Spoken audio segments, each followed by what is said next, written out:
जय श्री कृष्णा। प्रिय दर्शकों, भाई और बहनों, एस्ट्रो चर्चा में आपका स्वागत है। मैं कुंदन शर्मा आप लोग का हार्दिक स्वागत करता हूं।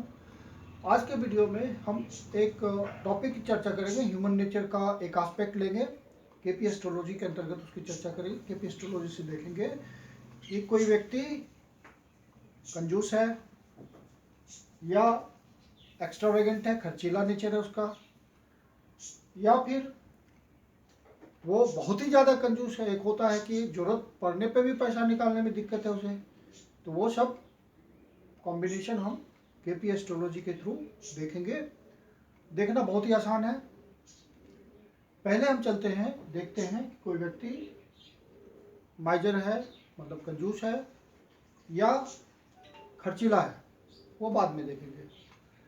तो यदि आपका सैटर्न मतलब शनि या मरकरी मतलब बुध आपका कष्ट कुंडली में, केपी कुंडली खोलिए अपनी, केपी कुंडली जिसको कष्ट कुंडली बोलते हैं, उसमें यदि प्रथम भाव में आपका सैटर्न, शनि या मरकरी बैठा हुआ है फर्स्ट कष्ट में, और सैटर्न के प्लैनेट कोऑर्डिनेट्स में 6, 8, 12 आता है।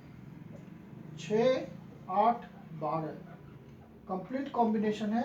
6, 8, 12 तो जैसे कि 6, 12 आ जाए तो ये भी हो जाएगा, 8, 12 आ जाए ये भी हो जाएगा, 6, 8 आ जाए ये भी हो जाएगा।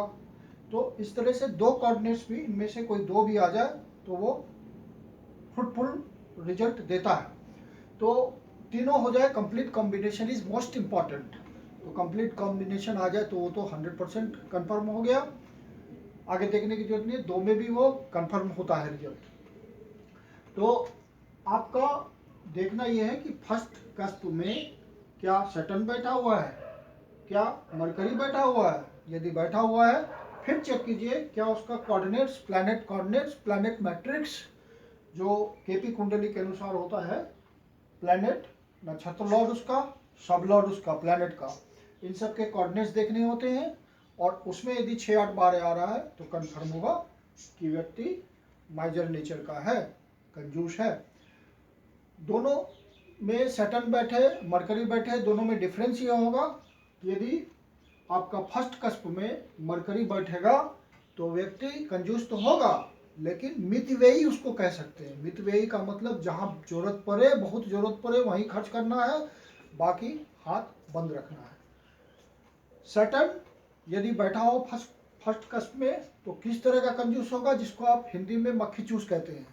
मतलब वो हर जगह फ्री का ही काम निकालना चाहेगा, पैसा निकालने में उसको बहुत तकलीफ है, तो वो उस तरह का मक्खी चूस हो जाएगा यदि सैटर्न बैठेगा। मरकरी होगा तो मरकरी चूंकि आपका इंटेलिजेंस भी है, तो वो जहाँ जरूरत होगी वहाँ खर्च करेगा, लेकिन होगा वो भी कंजूस, मितव्ययी जिसको हम कहते हैं। तो और ये सब लोग धन संग्रह करने में सफल होते हैं क्योंकि कंजूस होते हैं, खर्च नहीं करते। तो इस एक मैंने एग्जाम्पल लिया है, आप भी चेक कीजिएगा। डेट ऑफ बर्थ 18 दिसंबर 1973, टाइम ऑफ बर्थ 5 बजे सुबह का, प्लेस ऑफ बर्थ MUNGER।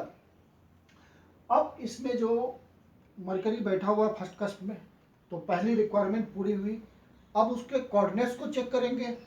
तो कोऑर्डिनेट्स को चेक करते हैं, प्लैनेट मरकरी को देखना है और कौन कौन से घर का रिजल्ट दे रहा है, कौन कौन से कस्प का रिजल्ट दे रहा है। तो मरकरी खुद बैठा हुआ है पहले कस्प में तो पहले का रिजल्ट देगा।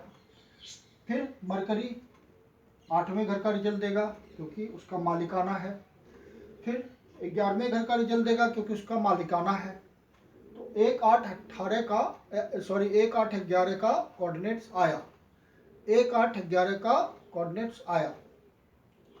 और इसका मरकरी का नक्षत्र लॉर्ड भी मरकरी ही है, तो फिर से वही रिजल्ट आया 1, 8, 11।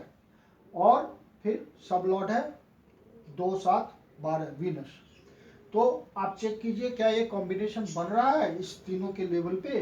तो हाँ, बन रहा है। इनमें से दो कोऑर्डिनेट्स तो आ ही रहे हैं, 8 यहाँ से ज्वाइन हो करके, और कनेक्टिंग बिल्कुल 8, 12 का कॉम्बिनेशन आ रहा है। तो ये कंफर्म हुआ कि ये व्यक्ति माइजर है। मितव्ययी कह सकते हैं क्योंकि मरकरी बैठा हुआ है, शनि नहीं बैठा हुआ, मरकरी बैठा हुआ है, तो मितव्ययी इसको कहा जा सकता है। ये व्यक्ति धन संग्रह करने में निश्चित रूप से सफल हुआ होगा और कर रहा होगा धन संग्रह। तो ये हुआ पहला केस। जो व्यक्ति कंजूस होता है, मक्खी चूस होता है, हिंदी में उसको बोलते हैं, तो शनि बैठेगा तो मक्खी चूस की कैटेगरी आ गई। खर्च करने में बहुत तकलीफ है, हर जगह फ्री में ही काम हो जाए ये सोचेगा। और मरकरी बैठे तो इंटेलिजेंस के साथ खर्च होता है, बहुत ज़रूरी होगा तो खर्च करेगा, खर्च करने में दिक्कत नहीं है, लेकिन उसको मितव्ययी बोलते हैं। ऐसे लोग धन संग्रह करने में सफल हो जाते हैं।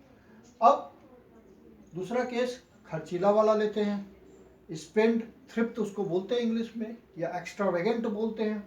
तो यदि मार्स या जुपिटर फर्स्ट कस्प में बैठ जाए और उसी तरह 6, 8, 12 का रिजल्ट दे रहा हो तो व्यक्ति स्पेंड थ्रिफ्ट होता है, खर्चीला होता है। मतलब पैसे आए नहीं कि खर्च कर दिया, सोचा ही नहीं कि इस पैसे का क्या क्या करना है, जो मर्जी खर्च कर दिया, फिर से हाथ खाली, उस तरह का स्पेंड थ्रिफ्ट होता है। मार्स होगा तो बहुत ज़्यादा खर्चीला होगा, मार्स यदि फर्स्ट कस्प में बैठा होगा तो बहुत ज़्यादा खर्चीला होगा, और जुपिटर होगा तो थोड़ा विजडम के साथ खर्च करेगा। तो दोनों के नेचर में थोड़ा सा डिफरेंस आ जाएगा। तो आपको उसी तरह लगाना है कि देखना है कि मार्स क्या फर्स्ट हाउस में बैठा हुआ, फर्स्ट कस्प में बैठा हुआ, क्या इसी तरह उसके प्लैनेट लेवल पर, नक्षत्र लॉर्ड लेवल पे और सब लॉर्ड लेवल पे क्या 6, 8, 12 का कॉम्बिनेशन बन रहा है। 6, 8, 6, 12, 8, 12 कोई दो कोऑर्डिनेट उसमें से आ जाए, कॉम्बिनेशन बना ले तो भी रिजल्ट आएगा। और complete combination is most important. Complete combination मिल गया कनेक्टिंग तो बहुत बढ़िया, वो तो होगा ही होगा। तो मार्स यदि बैठ रहा है तो व्यक्ति ज़्यादा खर्चीला होगा, जुपिटर बैठ रहा है तो खर्चीला होगा, निश्चित रूप से होगा, और साथ में कंडीशन है 6, 8, 12 वो दिखाना चाहिए कॉम्बिनेशन।